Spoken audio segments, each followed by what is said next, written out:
live. Yeah, how's it, David? Well, thanks in you, France. Excellent. Just want to make sure everything is working on our end. Mine says it's still connecting. So let me check this out. I'd like to give us about 10 seconds. So it is live. Okay, so guys, we thought David and I had a discussion. So David's been a real stalwart, my right-hand man in Pilot Insure for feels like day one, and so we've shared a lot of the lessons and the challenges and the tricks that are faced in aviation that pilots face every single day when it comes to their specifically the loss of license insurance. And I thought I'd jump. We had quite a healthy debate earlier, and I thought we'd quickly jump on a live and give you some feedback on which is probably the number one challenge pilots face when it comes to their loss of license. And it's I hate saying it because I think both David and myself, we like eternal optimists. So we really like to look at glass half full, and we give every person the benefit of the doubt. It almost doesn't matter how bad the situation is. We try and empathize and look at it from their point of view. But sometimes we get to a point we just don't understand. Like we just don't understand how something can go so incredibly wrong. And let me give you a bit of backstory. Then, Dave, I want to hear some stories from you, some things that you have seen. But basically, from a loss of license point of view, there's only really one loss of license, and I'm going to put it that way because the loss of license should really focus on your Class 1 medical. I mean, that should be where the buck stops, right? It should be something that covers you if it's an illness, if it's an injury, it doesn't really matter what medical thing or condition it is. Like the loss of license must pay if you cannot get your Class 1 medical. But what we're seeing all over the show, and look, this is something I've actively been fighting for the last 15 years. So for us, it's not new. But for us, it's something I see, in the beginning, it was every single day, and then it got a lot better, and then there was a lot more education into the industry. And I would see it maybe 2 or 3 times a month. But in the last week and a half, it's come up everywhere for us again. And it is simply put that pilots are being sold products as loss of license products, and it's not loss of license products. There is a zero loss of license in there. And David's got a nice, we'll see if we can do the screen share thing, but either myself or David, we're going to share a nice little infographic with you. Just 2 examples. We're going to try and not use company names in it, but urge you to go look at your insurance policy if you're a pilot, and just to go make sure that you actually have a loss of license product and it's not a watered down impairment type of thing. So we've seen that happen a lot. Dave, I think if you want to maybe share your screen, you see that's possible. Maybe you can just share that little one pager that's got the 2 companies, one on top of the other, and then just tell us what's going on there. I'll definitely do that for us. I'm just going to remove the company names as much as possible, because while we're completely independent and we support all insurance companies, where the product fits, I'm very happy to support every single insurance company if the product is good and it works for the client. But there are just a couple, and there's a lot of insurance companies that don't have loss of license, and like Franz said, there's essentially really only one. Oh, there's company names all over the place there. Stand by, everybody. Um, That so, is alive, so we're trying our best. yeah. And I also just So at this this point is just point it out and say hello, Louis.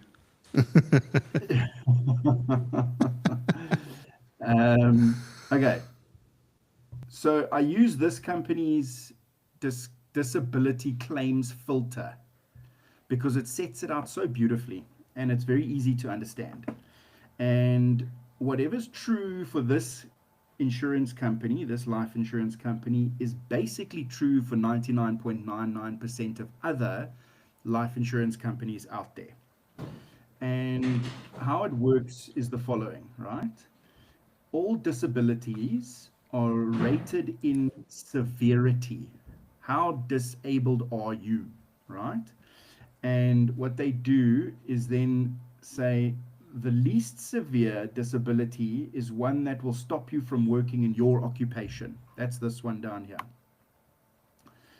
And the So it's an more own severe it occupation. It's becomes, your exact job. It's the exact thing you your do, exact job. and in this case, it's category D. So it's the exact thing you do. And I think about Yeah, flying.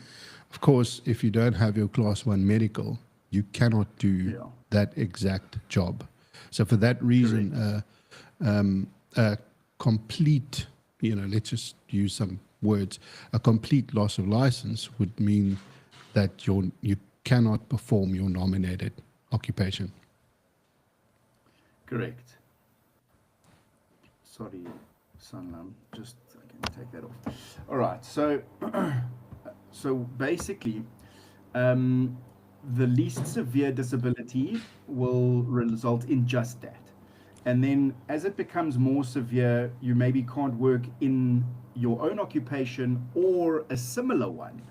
Like maybe you're an instructor or a sim instructor or an ops guy or something like that. You lose your class one medical, but you can still work in the industry, but you're losing income. Okay, and that's this type of category C disability. And then you've got more severe disabilities, which are category B and A, and these are bodily impairments. So category A and B are bodily impairments, like losing the use of limbs, eyes, mental capacity, etc., etc. And category C is the same thing, but it affects your job. Okay, and so a category B, you can imagine someone being relatively impaired. It is rated according to your activities of daily living. Activities of daily living include feeding yourself, driving, transferring from the bed to being able to walk, to be able to sit down, etc., etc. And all of Yeah, those making a things are then sandwich. rated. Making a sandwich, exactly. You name it. And all of those activities are then rated on how well you do them, and then you get a score which tells you, okay, how disabled is this person? Okay, that's a So category B. basically, I think I'll summarize it for us because I think this is a lot of information. So A and B looks at your body. It looks at how impaired are you. It's got nothing to do with any kind of occupation. It's got nothing to do with any kind of income. Zero. It doesn't come into play. Mm. C and Mm. D, although different levels, C and D at least looks at occupation, where C still goes, you can do something else, right? Mm. D goes, it doesn't matter if you can do anything else. D is the key because D goes into your exact nominated occupation, you as a pilot, you as a ATC, you Yeah. as cabin crew, whatever it is, it goes exactly into that. So there's a lot of different variations of this in the insurance world. So every insurer has got a different name for each of these things. These are A, B, C, D. They will package it differently in how they build their product. But this gives us a good foundation of what it looks like, especially and this is all claim stuff. So when a claim comes in, what do they look at? Like, how are they going to assess the claim based on what you're going to pay? And I think maybe if you scroll down, let's just show one more just to prove that it's like that everywhere and kind of what it looks like. So here's a different insurer. The table looks different, but it's a very, very similar story where you can see on the left-hand side the type of cover, and it's really very, very much the same. Yeah. Instead of using the time to read through it, you can, if you can see it properly, your end. But there it also shows just what product at the top: medical impairment, a standard, medical impairment plus, permanent standard, permanent plus, and it just shows you based on which product you selected. Now, of course, the product you select does make a difference in the premium for sure. So if you've got a medical impairment standard, which is really no disability, occupational disability stuff, it'll be much cheaper than the permanent plus, which covers everything. And then, of course, different insurers have got a completely different outlook towards aviation.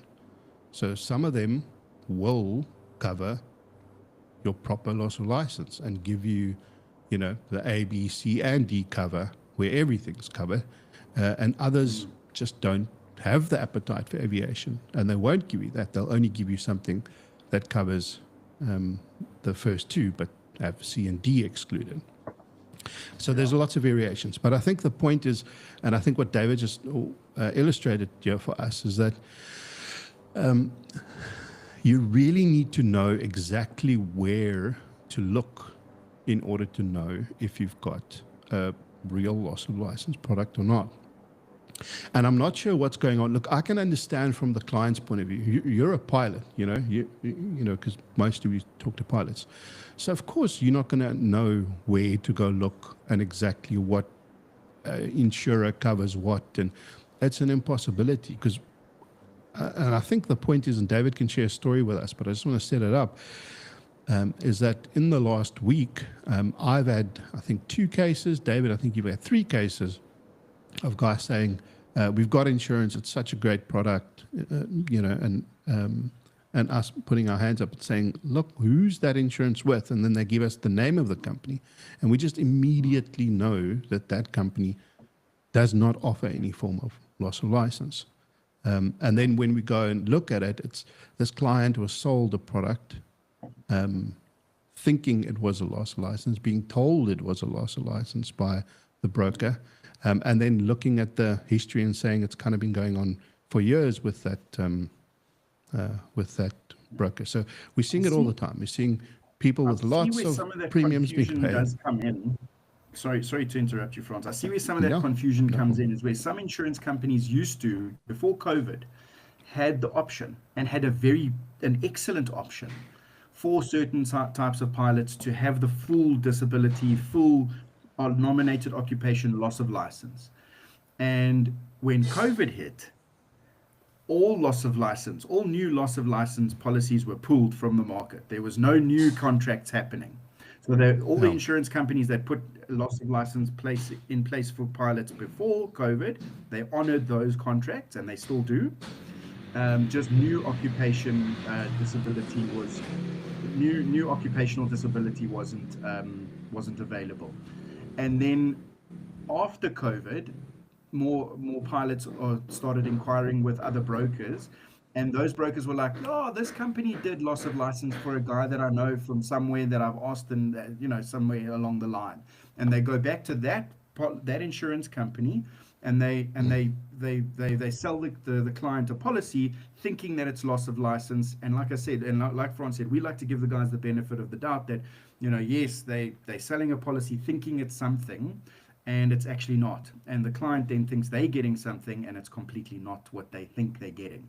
And so that's often where the confusion comes in. And so, and even then, as a broker, it is always our duty, and as any service provider, it's your duty to know the product that you're giving to your client, that you're offering, in any industry.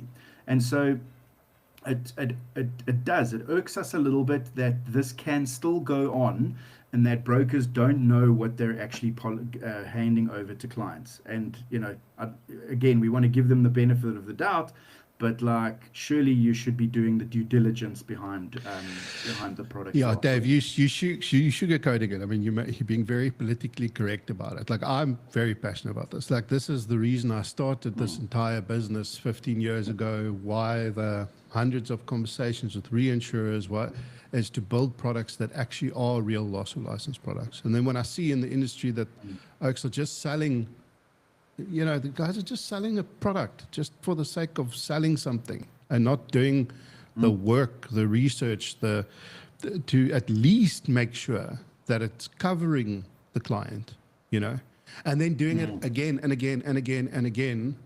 I mean, the one client you dealt with today, I mean, I think he sent you 2 or 3 of his mates within the same company, and they all took out this insurance product that's not a loss of license, all thinking it's a loss of license.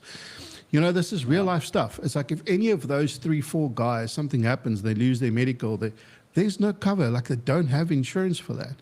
Like, there's no let's try again afterwards. There's no cover. They're not going to have any money. It's the difference between recovering or not, the difference between moving in with your parents or not, like the difference between your kids being able to still go to school or not. Like, it's not affording the medical treatment you need, the therapy, everything. Or not, man, and I mean, and this is just the finance stuff. Yeah, this is just the finance side. I mean, the emotional health stuff is ridiculous. I mean, the claims we deal with, especially if it's a bit longer term, what it does to families, especially when there's no money. You've already got some medical thing to look after and to take care of, but there's no money to pay for anything if you don't have this kind of insurance, right? And these guys did the right thing. These guys said, I want to insure it. Like, I want to make sure that this does not happen to me. And still, they get given the wrong thing. And they pay for something that does. Like, I'm just going to say it. I mean, you know how I feel about this. But guys that are selling stuff that's not loss of license out there, they flip and deserve to go to jail, man. Like, it's criminal. Like, how do you do this to other people with a conscience and then do it over and over and over again? The one guy I spoke to earlier this week got 3 different policies sold to him by the same insurer, by the same broker, 3 times in the last 5 years since loss of license has been reintroduced back into the market, thanks to largely to our efforts. But that broker still got this guy 3 times a policy that doesn't have loss of license. Just the wrong thing. And that the kind of one gets was me to taken out this earlier this year. That gets me to the second point, something we spoke about earlier as well. So another thing that really frustrates me, and I think it also comes from, and I don't know if the industry is just broken or what it is, but another case, very, it segues into this actually quite nicely, is that I had a client that I've been quoting for, I think, 11 years, 11, 12 years. So 11, 12 years ago is the first time he reached out and said, hey, I see you guys are the loss of license guys. Let's do something. Gave him a quote. Everything was really good. Good premium. Did the entire process. So it's quite a process. If you're doing it right, it's quite a process to get you covered correctly. Yeah. So we do all the work at the end. Oh, man. Yeah. And run the whole process, get him the option. Fantastic option. I would take it any day of the week. I can't remember exactly what happened. The client said, no, not going to do it. Spoke to his old broker, well, let's say existing broker at that time. And he said, no, it's not a good deal. Same thing as this. He had impairment products. He had stuff that had the C and D exclusions we just spoke about. And mine obviously didn't. Mine covered everything. Then I think 4 years later, he contacted you, David, and you did a similar thing for him. Again, didn't do it. And then about a month ago, he contacted me again this time. And he said, hey, let's do something. And I was like, you're too old. Like 50 is now the cutoff for, let's say, I'm going to bundle it in and say, let's say contract pilots, and then we can do till 52 for like airline pilots. But he's 56 years old. And I was like, I can't do this, but what do you have? Let me have a look. And of course, he's got the, C&D exclusion on his policy, something he's had all the years. So thank goodness nothing's happened to him. And I do a comparison, and we're about 1,000 a month less than what is being paid now. And at 99.9, now again for the third time, he's like, no, he doesn't think he's going to do this. I was like, so like, what? So it goes both ways. Like, what are we supposed to do in that situation? We can't, because what's happening is he's going back and asking the opinion of the same broker who for the last 10 years have been giving him the incorrect stuff that does not cover the flying. So a lot of people are getting advice from who they should not be getting advice from people who just do not know, either don't know anything about aviation, which I think is what I would like to believe is they just don't know anything about aviation. Or the second thing is it's guys that's just trying to say and do whatever to protect their business, protect their clients. And that is poisonous. Can I say something, Franz? The most dangerous type of advisor is a family advisor that's been around for 50 years in advising the family for a pilot. An advisor that's been around for long, and it's been helping a family and with a family business, and the broker's been doing a great job. It's good for the family and the generalists.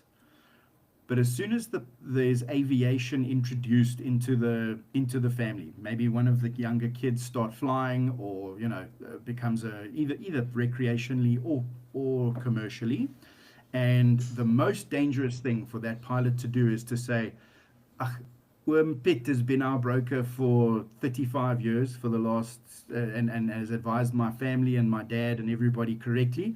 I'm just going to trust what he says. And 100% of the time, if Pitt is not an aviator, and in fact, I've seen cases where Pitt is an aviator. I'm not saying Pitt's a real person. I'm just using an example. Even if Pitt is an aviator, I've seen it where Pitt gets it wrong every time. Yeah. For the pilot. And then what France and I's job is to argue against a legacy of 35 years of advice, and to show these guys that to trust him is fine, maybe with your retirement annuity or your pension fund or your car insurance, great. But when it comes to your cover as a pilot, either a recreational or a commercial pilot, it's the most dangerous thing to do. Yeah, because you just trust. You hang on to that trust. And that's, I think maybe it's just aviation is just so specialized. Maybe it's just so unique. And I think because we've been in trenches for so long, maybe we've just forgotten how unique and specialized it is. I see things all the time on like applications, and they're like, no, this is not the type of flying this guy's doing. He's doing, X type of flying. And then like right off the bat, and we've seen some ridiculous things. Like we've seen guys being underwritten. So that's right, hopefully right in the beginning when you take out the insurance. And then the information that goes to the insurance company is, fly for a airline under ICAO rules. But it's not at all. Then you're flying, a 1900 in Abuja, just going to use an example. Yeah. Like the risk, it's not the difference in risk. It's not schedule, it's not licensed, it's completely different. It's a totally different risk. Yeah. And the underwriters so the look insurer, at it and they go, yeah, you go, France, the insurer. Yeah, so Sorry, then we're just both passionate and love finishing our sentences about it. Yeah, we finish each other's sandwiches. But there's a kid's song. One of the kids was singing it yesterday. It's awesome. So what happens is they underwrite you. So they say, okay, this is your risk. and based on this risk, we are going to give you X product, right? So product and price, two things. So let's go back to the ABCD. If you say you're an airline guy, one of the insurers might be willing to give you cover for ABCD, right? And they're also going to price you according to that.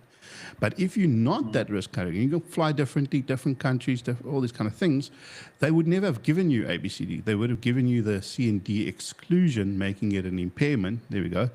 C&D exclusion, making it an impairment, and your price would have been probably higher. Right, so now the claim comes in, and they say, oh, no, because now they investigate. They're like, oh, no, this guy does it's a complete different risk profile. We would have never covered him for C&D had we known. That means you're not covered for C&D. It's called a non-disclosure. And then, of course, you should have been paying more. So two things will happen. It'll become an impairment product with A and B. And because instead of paying $1,000 a month, it should have been paying $2,000 a month, your insured value will also halve.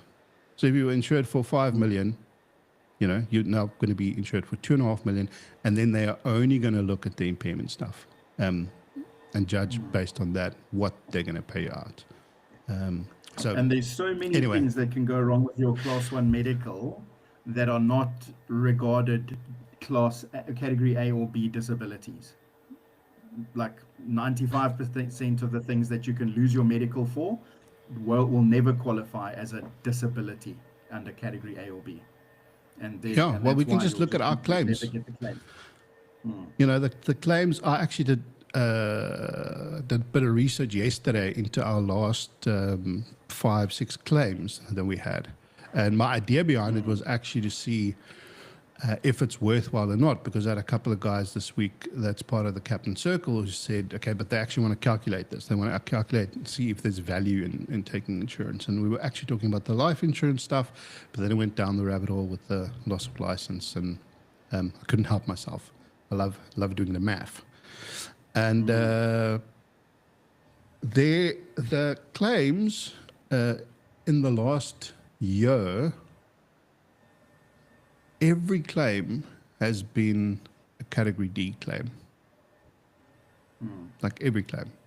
I haven't had a category A, B, or even C claim in the last year.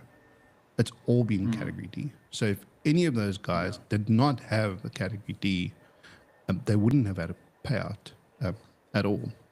And interestingly enough, if you go look at the total premiums spent versus what they got out, how much money they got out, it's 13x overall. But remember, some of these clients have been paying for 10, 15 years in premiums, so it skews it a little bit. But the average is a 13x if you look at all the premiums. So for the life insurance, for the dread, and everything together. If you look at just the income benefit, it's about a 200x. So there's just massive value in having this kind of insurance, if it's right, if it's the real loss of license thing. That's a little bit of my rant. So that's really the number one problem that pilots sit with, is that they really should be talking to absolute specialists in this field. Otherwise, there's no way. There's just no way of you knowing that if you are accurately covered or not. That's from a product point of view. And then obviously from a premium point of view, this is all we do. So we get by far the best premiums out there. But we don't care about premiums. And I think, David, you've probably adopted or learned that from me. But premiums is not my concern. The premium's the client's concern. My job is to get a product that's going to pay. And then, of course, we do comparisons. Like if you've got something at the moment, you're listening to this, and you've got something at the moment, you're unsure, just send it to myself, send it to David, let's have a look at it. And we will do a comparison, of course, just so you can see. But the comparison is more often than not to point out these ABCDs, because we know exactly, you just tell us the name of the insurer it's with, and we'll know if it's covered or not. it will come with a comparison, but the comparison premium is a cherry on the cake. You know, if we can save 500,000, 5,000. I mean, my biggest one this month was it was a big premium, but my biggest one this month was 12,000 saving a month. So it does happen where there's massive savings in it, which is great for investing and that kind of things. But it's not our priority. Our priority is to make sure that it's cover that actually pays. David, your final thoughts? Because I think I am just going to get more upset if we talk about more examples. Yeah, my final thoughts is absolutely right, Franz. If you're having doubts or ever had even the slightest doubt about do you have a proper product and does it work for you, will it pay out if the worst is to happen? That's your question. I mean, that's where insurance's metal is tested. Will this claim pay out? Will the premiums I'm paying be of value? All the premiums I've paid up until now, are they worth what the product is? You know, will this product pay out? And are you throwing money in the toilet by paying for a product that's never going to respond correctly? If you have that doubt, just check. It costs you nothing to have someone, particularly a specialist like us, cast our eyes over it, and I'll tell you honestly whether it works or not. And and depending on which insurer it is, we can immediately tell you with 99% surety, and then with 100, if we see the document in front of us, it'll just basically confirm what we already know about the insurer. I also just want to just underpin what we're saying is that, like, no one insurer is bad. All insurers, from the insurance company side of things, they're very upfront about what they will cover and what they won't cover. Okay. And like I said before, where the insurance company's product fits the right risk profile, I'm happy to put it on there. I mean, Discovery has paid out a claim for a member of my family. BrightRock has paid out claims for members of my family and my friends. And you know, I've had claims pay out from all of these companies, and they've come in handy at the right time. But the products were right for the profile. And so when you're a pilot, that profile then becomes very narrow, and the right product then needs to be totally specialized and offered to you correctly. So that's what I'm saying. I just want us to clear that up. Insurers want to pay out. Yeah.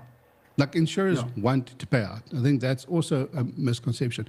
We're not having a go at insurers here at all. Like, insurers want to pay out. They want to. They're willing to. They've got their systems and processes in place. When there's a claim, they've got systems and processes in place. When there's a application for new cover, they just follow the systems and processes.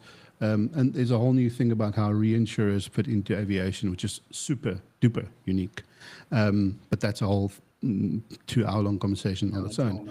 But insurers, the point is, insurers want to pay out. There's nothing wrong with any of the insurers. It's like David says, it's that risk category. Valid claims. Of course, they're trying to sift the fraud, because there's lots of fraud in insurers. And I mean, and COVID, you know, we've all got stories, we all know of examples of guys who ripped the ring a little bit and, like, just, you know, putting claims that was questionable. But insurers want to pay out. That's the bottom line. There's no problem. The issue, I think the main issue we have is the information that gets to the insurer is incorrect. The people are insured under incorrect terms and conditions. Premises. The client doesn't get the correct information. The client's under the wrong impression of what they've got. And then ultimately those things combined causes the insurers not to pay out. But it's got nothing to do with the insurer not wanting to pay out. It's got to do with incorrect information and your cover being placed at the wrong insurer for your risk profile. Okay, Dave, thanks very much. That was great. Loved quickly jumping on, and we can do more of these. Like, subscribe. No, I'm joking. No, this was just Ring the bell. this Ding was, dong. yeah, this was just lots of fun. We'll do. I think if you guys like seeing these things, leave a little comment. We can do loads more. We've got hundreds of ideas every day, and this was cool. This was unplanned. We just jumped on. Dave, appreciate your time, man. We'll chat later. Love it. Cheers, Franz. Ciao. Cheers.